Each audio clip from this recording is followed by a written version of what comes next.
స్వామి వారి ఇక్కడికి రాలేదు. అప్పటికి ఒక 2-3 నెలలు అయిపోయింది ఇక్కడికి వచ్చి. వచ్చేటప్పటికి వీళ్ళేమో తహతాలు ఆడిపోతున్నారు. స్వామిని మిస్ అయిపోయారు కదా, మిస్ అయిపోయి అయ్యో స్వామి రాలేదు రాలేదు ఎలా రప్పించుకోవాలి అనుకుంటుంటే అక్కడ ఉపాధ్యాయులు ఒక రమ్మన్నట్ట కొంతమంది. ఏమి లేదండి, మీరు నామస్మరణ మొదలెట్టండి అమ్మా, స్వామి ఆటోమేటిక్గా వచ్చేస్తారు అన్నమాట.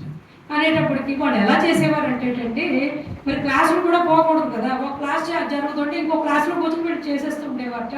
ఇదైపోగానే నెక్స్ట్ క్లాస్ వాళ్ళు అందుకుంటేవాట.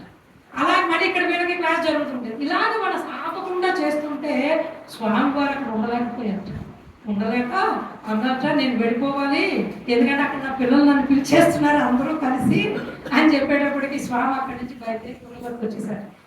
ఇంకా మీకు తెలుసు కదా, పిల్లలకి ఆయన చూడగానే మొహాలు హృదయం అంతా కూడా వికసించిపోతుంది.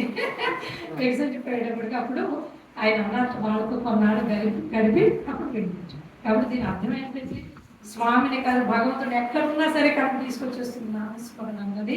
కాబట్టి నామస్మరణకు ఉన్నటువంటి ప్రాముఖ్యత అంత గొప్పది. చాలా సింపుల్గా మనం